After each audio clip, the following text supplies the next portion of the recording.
예, 최근에 이제 조선 경기가 다시 이제 회복되고 지금 늘어난 수주 물량들을 이제 어떻게 감당할 수 있는 인력도 지금 모자란 판인데, 그러면 이제 쉽게 얘기해서 정규직을 더 늘려서 고용을 하면 그런 문제도 다 이제 해결될 텐데, 여전히 지금 그런 문제는 굉장히 이제 요원한 얘기가 되고 있고요.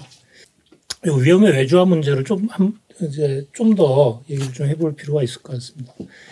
물량팀 문제가 있고, 그 다음에 이제 최근에 나오는 단기 계약팀 문제가 있습니다.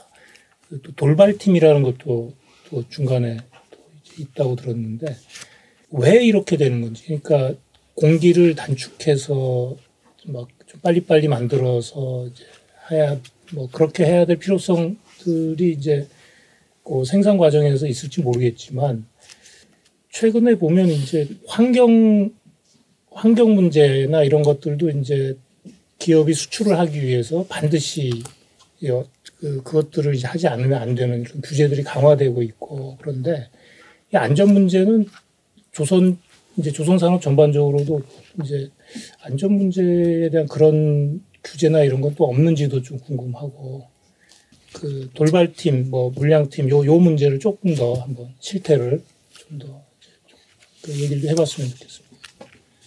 일단 복잡한 고용 구조를 만드는 이유는 간단하게 이윤을 많이 착취하려고 하는 구조 때문에 그런 거죠. 그 과정에서 그 이윤 추구를 하다 보니까 안전이나 품질 이런 부분들은 무시하고 어쨌든 생산을 많이 하려고 하는 이런 구조에 있는데, 저는 이제 제일 중요한 문제를 어떻게 바라보냐면, 현대중공업이 정규직은 전혀 뽑지 않고 하청만 자꾸 이제 왔다 갔다 하고, 그 하청조차도 사람들이 잘 안 들어오고 또 구하기 어려우니까 임시로 일하는 사람들을 아름아름해서 그냥 이쪽에서 일할 만한 사람들을 찾아봐라. 일을 하러 들어오는 그 과정부터가 엉망진창인 거예요. 처음 딱 들어오는 사람에 대한 이 사람에 대한 이 안전 교육이나, 그 다음에 이 사람이 처음 여기 들어와서 안전하게 일할 수 있도록 현장에서 익숙하게 훈련되는 과정이나, 또는 자신이 일하고 있는 이것에 대해서 내가 어떤 노동 조건이나 이런 것을 갖춰야 할 건지, 그다음에 보호장구나 안전 시설에 대한 조건들이 얼마나 잘 갖춰지는지를 잘 알거나, 이런 부분들을 충분히 인지하지 못하게 하는 거죠. 그런 이 고용 구조가 오히려 지금 더 악화되고 있다고 저는 보여지거든요. 현재는 단기 프로젝트뿐만 아니라 노동자가 아닌 형식으로 이렇게 프리랜서 계약이라는 개념으로 분명히 현장에서 일을 하고 있는데 이게 통계에 안 잡혀요. 그럼 이 사람은 그냥 일을 하고 있지만 통계에 안 잡히는 유령 노동자가 되는 거죠. 지난번에 하청지회에서 이 노동부에 이제 부당노동 행위 관련 전수조사를 요구한 바 있었는데, 우리 한 노동조합에 보내줬던 하청 업체 인원수하고 또 노동부에 보냈던 또 인원수하고 달라요. 노동부에 보고했던 게 더 적은 거죠. 그러면 그럼 그 중간에 빈 사람들은 누구냐? 프리랜서 계약이거나 하여튼 여기에 통계 안 잡히는 아주 사대보험도 들지 못하는 그런 사각지대에 놓인 노동자들이 되게 많다는 거죠. 이런 정말 비상식적인 이런 문제들이 이제 계속 발생하고 있고요.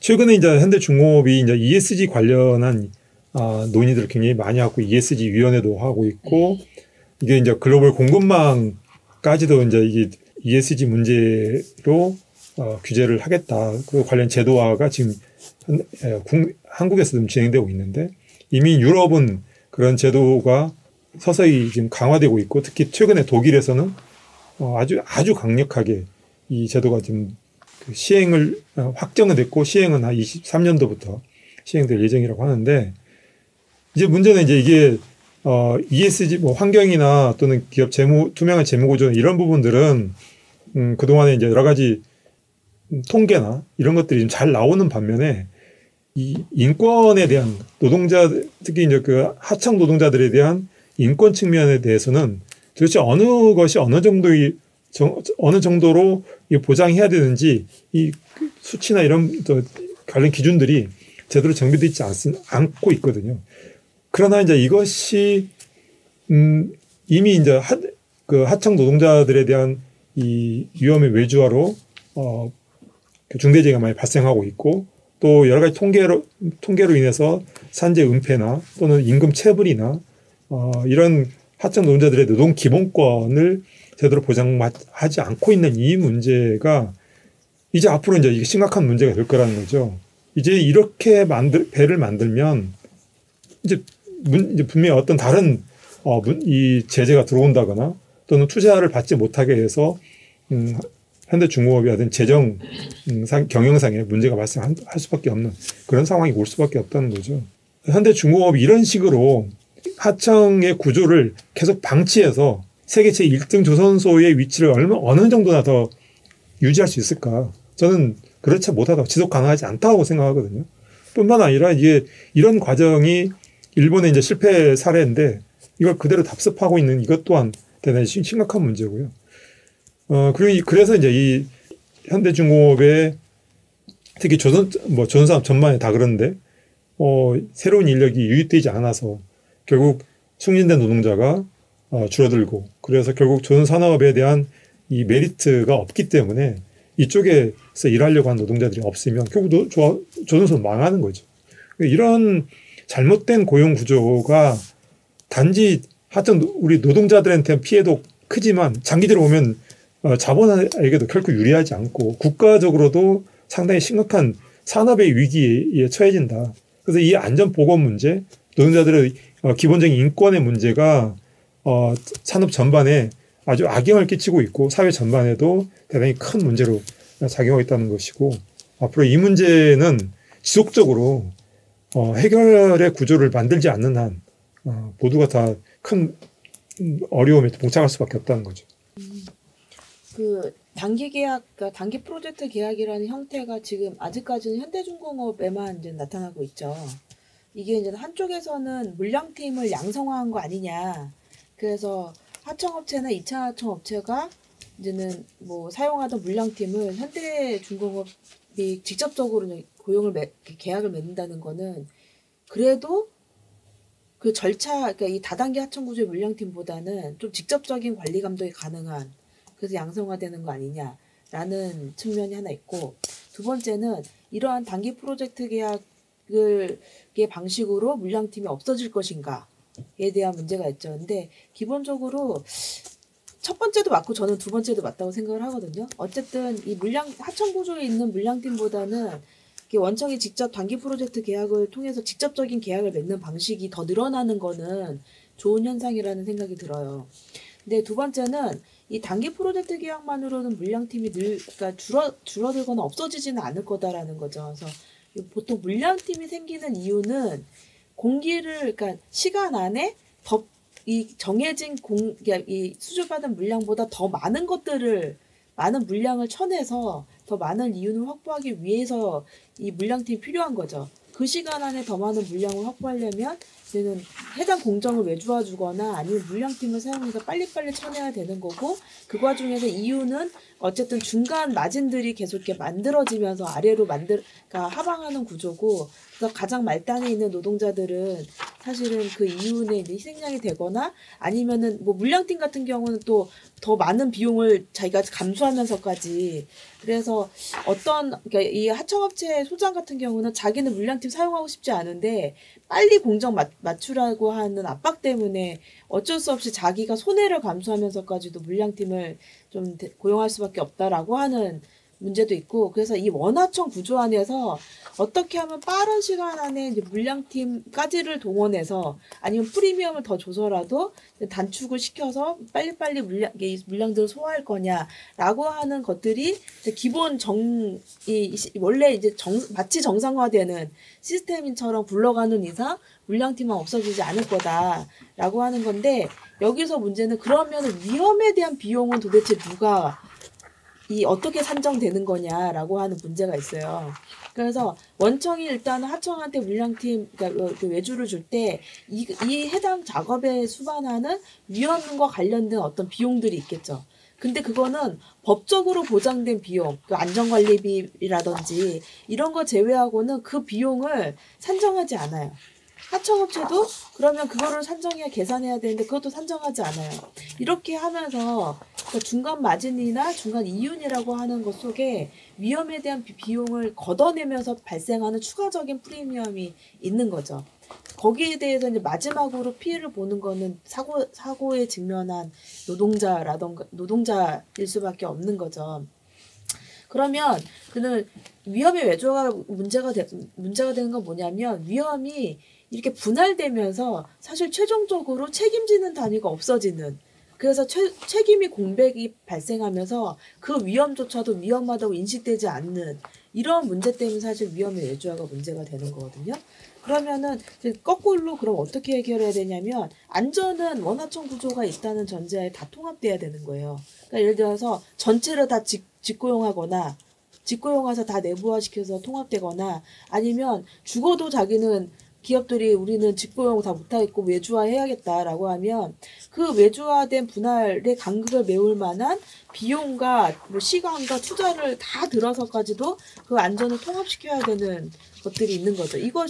그것이 굉장히 비효율적이고 그리고 비용이 더 많이 든다라고 하는 어떤 사회적 메시지나 물질적인 어떤 충분히 그러할 만한 규제가 없다고 하면 이 외주화는 사라지지가 않죠. 제가 기업가라도 당연히 그건 사라지지 않을 거예요. 근데 사실상 원하청 구조가 분절화된 상황에서 안전에 대한 비용은 굉장히 올라갈 수밖에 없거든요. 왜냐하면 절차가 굉장히 복잡해지기 때문에 그러니까 안전관리자를 한 명만 둘 거를 계속 중간중간에 다 둬야 돼요.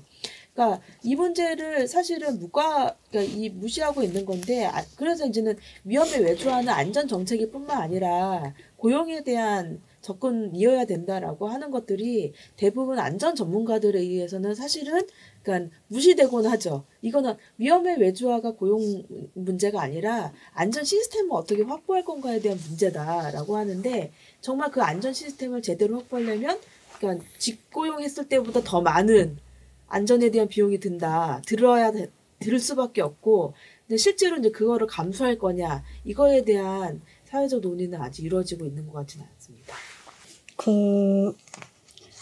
현대중공업이 이제 그 사고가 났을 때 노동부에 이제 제출한 자료를 좀 보면 자신들이 이제 공사에 필요한 기술 인력이 부족하거나 아니면 물량 변동에 유연하게 투입하기 위해서 이제 물량팀이 존재한다라고 인정을 하고 있고 2018년에 조선산업사고진상조사위원회 보고서도 그렇고 작년 12월에 이제 한국산업안전보건공단에서 현대중공업의 안전보건 진단을 하고 보고서를 냈는데 거기서도 보면 조성 건조 과정에서 이제 고기량 숙련공이 필요하다.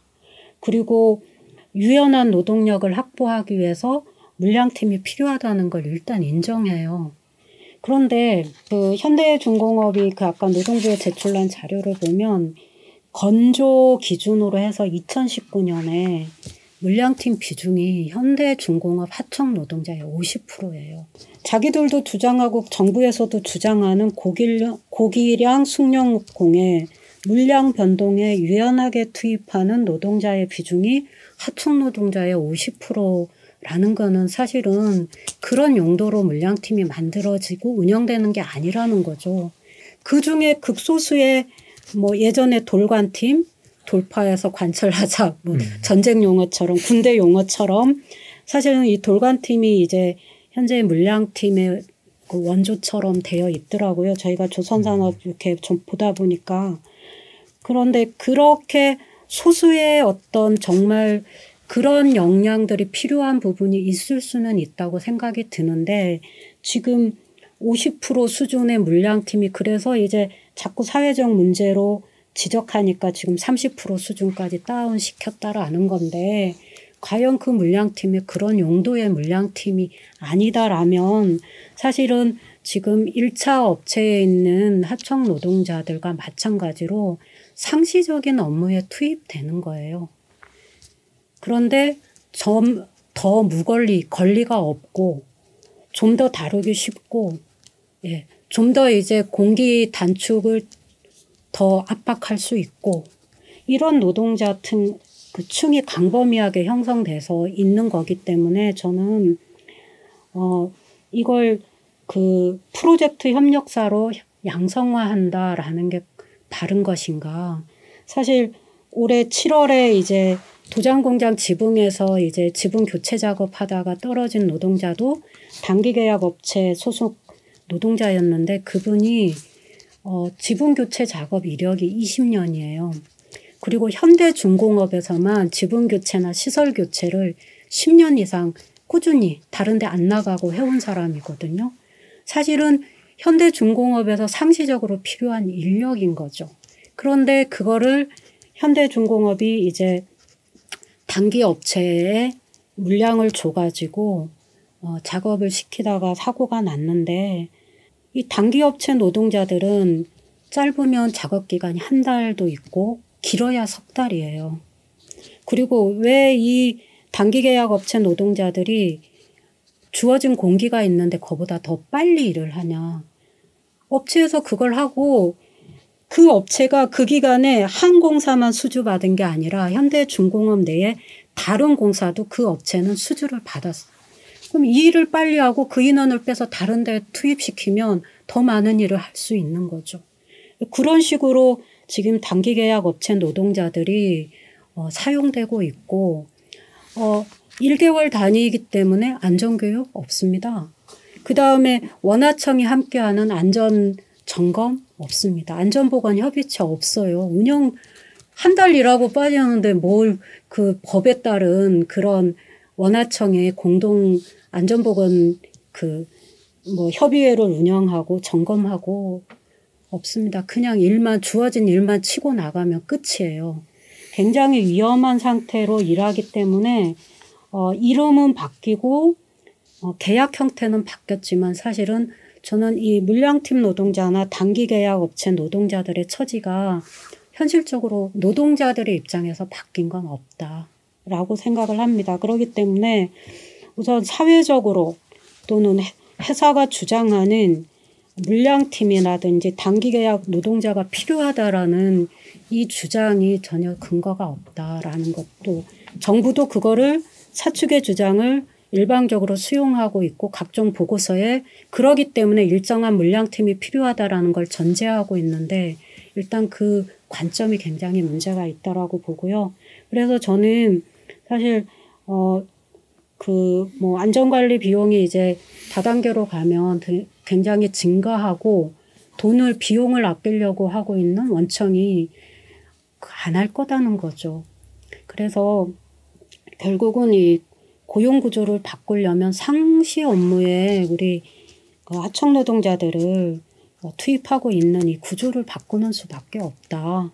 그래서 그 상시 업무를 일상적으로 하고 있기 때문에 실제로는 정규직으로 전환돼야 되고 또 이제 산업안전보건법상에는 도급금지 대상에 조선하청 노동자를 넣어서 보호할 수 있도록 해야 된다라고 생각이 들고요. 그래서 사실 이 위험의 외주화 문제와 관련해서는 저는 20%, 50%, 30%의 물량팀 이렇게 두는 이걸 인정하고 가는 이런 분위기들이 일정하게 있는 것들에 대해서는 굉장히 문제가 심각하기 때문에 우리 노동자들의 고용 구조를 바꿔서 원청이 직접 관리하고 원청에서 안전관리도 직접 할 수 있도록 이렇게 가는 방법이 좀 좋지 않겠나 그렇게 생각합니다.